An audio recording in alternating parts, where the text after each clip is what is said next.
Ladies and gentlemen, Crimson Al-Khemia, aka the Cack here, with another episode of Cack's Rad News. What are we talking about in this episode? Amelia Earhart. Didn't we find her all this time for so many decades and didn't realize it? Also coming up, the Arctic hum.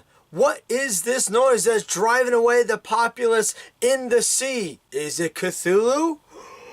Also coming up on this edition, we're going to be talking about the election. It's already over, but what were the cool things that you might have missed? Also, we have some awesome news talking about the history of humanity. Are we far older than we thought we were? Ladies and gentlemen, coming up right now on Cack's Rad News.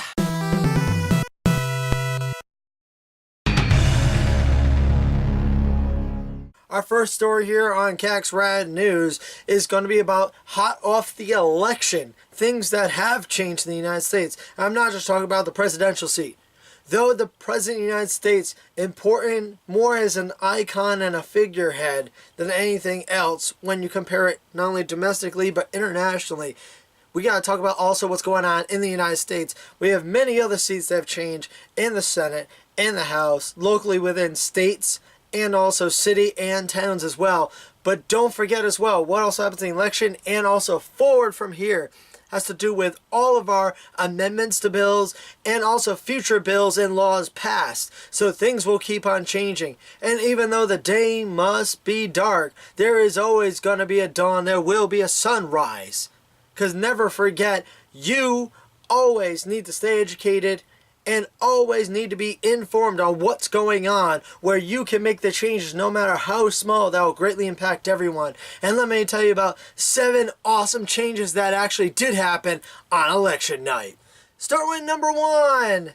This douchebag right here, I apologize, I don't mean douchebag, douchebag, Governor Pat McCrory of North Carolina, the man who pushed the HB2 bill. If you don't remember that, that was the transgender bathroom bill. We have to identify with what was on your birth certificate to enter that said bathroom. Voted out of office. Yes, he's been replaced by Ryan Cooper, a man who's opposed to the HB2 bill. So where we might have had that serious issue in North Carolina, that can be squished very quickly. But we'll see how that goes. But +1 on cool things that rad things that happened this election. Number 2 on our list, this one here is Kamala Harris. She's an Attorney General from California, now elected to the Senate of California, is the first black woman in decades. Yes, there was a black female senator for California, but it took decades for it to happen again. And she is back in it. That's +2 for rad things that happened this election. Number 3 actually has to do with 4. And let me make sure I get this correct. We got Arizona, Colorado, Maine, and Washington. What's great about these states right here? Well, we already know about Washington and Colorado. But even further with these 4 states, they've all agreed to raise the state's minimum wage. And I'll give you some examples here. In Maine, it'll go from $7.50 to $12 by 2020. Wages in Colorado will go from $8.31 to $12 by 2020 as well, as we are catching up. Now, a lot of people have been arguing about people complaining about minimum wage.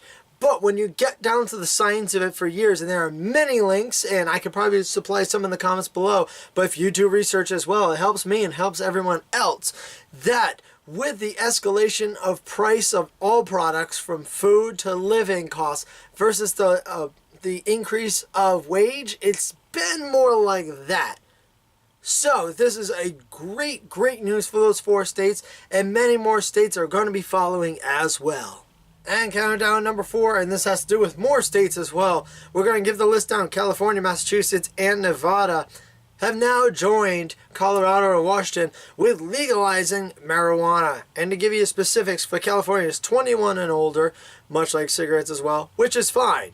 And also, as we look at it with Arkansas, Florida, and North Dakota, they have all approved of medical marijuana, another step in the positive direction in the good fight that is marijuana's uses and hemp's uses. Because remember, it's not just a whole drug war that we're facing here, which is a mythical war of money gaining, and I'm sorry, we have a lot of evidence, not only evidence, but proven testimony that we have been involved in pushing drugs from Central and South America to the United States. Excuse me, I'm sorry, I got a really bad cold. It is like November, all that stuff going on. But let's get to the really rad news of all that. As we pushed for legalization of marijuana, it's not just the whole smoking and recreational and medicinal use.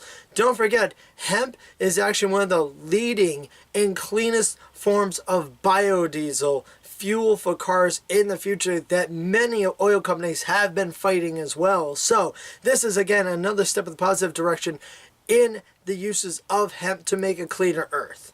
Next up on the list, the very first Somali American legislator elected to the House of Representatives representing the great state of Minnesota. We're talking about 34 Ilhan Omar. Yes, a female Somali American legislator in the United States. The House of Representatives has just been elected. So where we did not have a female president, we have a female American Somali legislator. So that is still another +1 elevator up to the awesome news of the election. And coming out of the elections this year, this is my top favorite of the rad news coming out, and this is Tammy Duckworth. You might have seen her face, but do you know who she is? She's part of the United States Army Reserve, working on her PhD, and let me make sure I get this right, political science at North Illinois University, mostly interested in political economy and also public health, especially Southeast Asia. She was Thailand born, and coming to the United States, becoming an American, became part of the Army Reserve, was the first woman to become a double amputee in Operation Iraq. Now, on that note, being a double amputee, did that stop her? No. You might have seen her at the Democratic National Conventions of 2008, 2012, 2016, and now the seat that President Barack Obama once held as senator in Illinois, she's taken over as the second ever female representative senator for the state of Illinois. And this is one woman who's been offered, and again, I want to make sure I get this correctly here, she's received the Purple Heart, the Air Medal, and the Army Commendation Medal. So this is a woman who is tougher than they can ever be as a human being and still wants the best for everyone, both in the political and public health realm. So her on Senate, yes, that is another +1 win victory for this year's election. And finally, when it comes to awesome election news, we're going to talk about none other than Catherine Cortez Masto. Who is she? She is the very first #1 elected Latina United States Senator. This is where we've gotten to, folks. Where you might have Trump, and whether you agree or disagree, that's one thing with Trump. But let's count all of our wins that you saw here. Because right here, as you can see, we have our first Latina senator in the United States.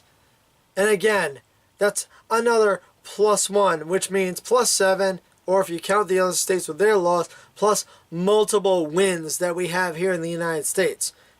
And that's all I ask of you is make sure you are staying educated, not only on your president, your senator, your representatives in the House, but also stay educated within your state, your city, your town, on all the bills on the national, federal level, or the city, state level, or the state level. And be sure you're getting the right information, because there are some out there that are not given that information. So get that information, pass it around, so that way we can all be a part of the United States democracy that we've been given. And now to more rad news. Next up, Amelia Earhart. Has she been found? Back in the 1930s, Amelia Earhart was a symbol of not only women's defiance of being put just in the household, but exploring the world, was not just a national but international recognition, especially with her flight around the world in 1937 with co-pilot Fred Noonan. And then they just disappeared. And now the question is, what happened to them? They were supposed to land over in Howland Island in the Pacific and re-gas up. But after several distress signals, they just disappeared. Now, there are many theories about crashing into the ocean, landing on islands, taken captive by the Japanese Empire at the time. But we might have a solution, and we might have had it as early as 1940. On Gardner Island, now known as Nikamuro Island, a partial skeleton was recovered. In 1998, the International Group for Historic Aircraft Recovery recovered many artifacts. Then as recently as October 22nd of this year, the same group, IGHAR, has re-examined this evidence and found that those bone structures might have very well been actually female. And not only are they certain it's female, but they match the dimensions and the build of Amelia Earhart. Now, to back that up, they also found a piece of panel of the plane that looks identical to the replacement part on the side of the plane she flew during her trip around the world with Fred Noonan.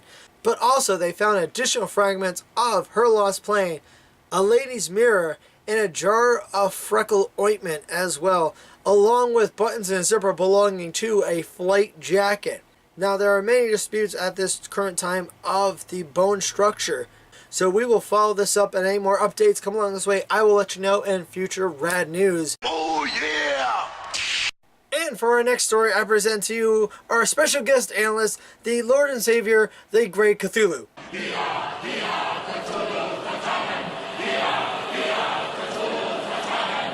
Ladies and gentlemen, it is I, the Great Cthulhu, of many eons through space. And here with my special report, I would like to say that at first, I have no involvement with this Arctic hum in Canada. Because in the coldness of space, in the coldness of the deep ocean, Canada is too cold for me. Let me explain to you about the Arctic hum. To the point that scientists, environmentalists, and even the Canadian military are currently investigating the Arctic hum, spooking wildlife from the Fury and Hecla Strait, north of Canada in the Arctic Ocean. Now, this noise has been picked up by sailboat sonar and is actually stirring away both wildlife on the ice and also in the ocean. While scientists and military are investigating this, it has nothing to do with the hum that you hear around the world. It's coming straight out of the sky.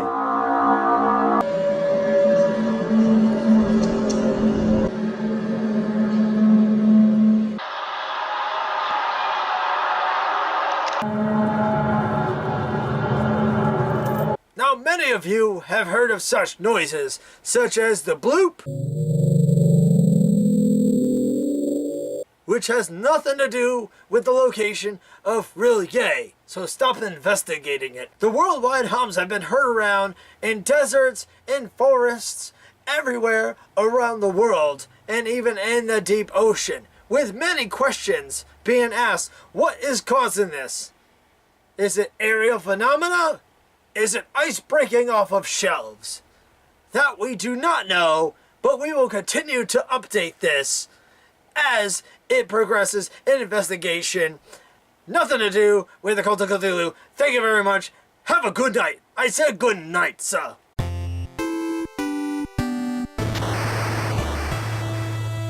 I want to thank one more time Lord Cthulhu for coming on down as one of our correspondents. We had another intergalactic correspondent, Odorous Arungus, but unfortunately he had to travel to another dimension. So if you want more of Lord Cthulhu to do some of our intergalactic correspondence, please let me know in the comments below. Definitely like and share as well. Now, moving along to ancient history as well when it comes to this Earth. Is humanity older than what we're told? Possibility.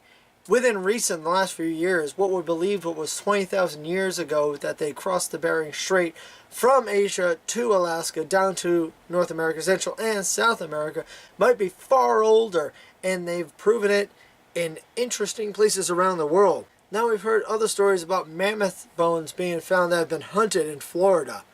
We also have the Stonehenge of Lake Michigan that's been found in the water. And that means it was preceded by the flooding that did occur during the end of the last ice age around 12,000 years ago. Now, based on that and other bones of mammoths and other architecture in North America, they're pushing back the crossing from 20,000 to 40,000 years ago. This past May on CNN, there was an interview where they found recent studies of actual civilizations in France going back to roughly 175,000 years ago, which predates anything anyone's found. And this is Europe, not Africa, not even going into the central part of Asia. We're talking about in Europe, 175,000 years ago. Circular structures, evidence of fire, burnt bones in the caves of France, which pushes far back humanity's involvement. But the recent story is this. Down in Flinders Range, South Australia, they found evidence of fire, paints, tools going back 50,000 years ago, which is dramatic in Australia. That puts it another 10,000 years before there's supposed to be any human involvement in Australia. The Bering Strait crossing has been pushed back another 20,000 years. We've also had the crossing into Australia, where Indonesia and Australia were connected by a land bridge. Now this is pushed back another 10,000 years. And now when we look at France, where we have the cave paintings around 17,000 years ago, now we have caves of actual civilization where they have actually come together as a community back as far as 175,000 years ago. And that is the excitement for me personally. I don't know about you, but we are seeing human civilization much older. Now anyone wants to investigate more of that, I can send links below if requested, where we're talking about the London hammer, the screws found in Russia, the pipes found in China. In India, civilization is supposed to exist over 10,000 years ago, where they found parts of a city, maybe the lost city of Dwarka, found in the ocean. And every week we find another civilization under the sea. The Atlantis of the Baltic has been found up near Scandinavia. So many civilizations, including outside of Cuba, where they have found scans on the floor of columns and temples and possibly pyramids. Yes, could it be possible? I think so, personally, with thinking about the melting of ice, the rising of sea level. Yes, I believe it could be possible, and I am excited and can't wait to learn more about it. I will share as many links below. If you want more, let me know in the comments below. If you want to know more about the possible extension of the civilization of humanity, because this is freaking rad. Thank you, ladies and gentlemen, for joining me on this episode of CAC's Rad News. We got a bunch of cool stuff here, again, on top of the grisly election as we talk about in the United States. But there are many more cool stories happening right now. I'm covering everything from politics to history to the paranormal. So, if you want me to cover something else in particular, let me know in the comments below. Don't forget to like, subscribe, comment, and definitely share the Rad News. Trust me, we all definitely need that. Also, there are going to be links below to CAC Versus, which I've been doing, CAC versus Racism, the first episode I've been doing on that. It's a new challenge, a new perspective on certain subjects. With this one's going to be racism. Also, CAC meets cool cats, all the cool people you could actually meet in normal life that I'm going to be meeting and bringing on board here to do interviews with as well. So if you like that, don't forget to comment below, like, subscribe, and share it with the world. This Crimson Al-Khemia with a cool little thing, because I believe Halloween should be year-round. So I'm going to show you a whole series of monkey, not an actual monkey, but a cat. A cat with vampire fangs named Monkey. Why? I don't know. It's cute as well. It's a cat with vampire fangs. How can you not? So enjoy this cute little furry kitty. Enjoy, and I'll see you on the next episode of Cax Rat News. Take it away.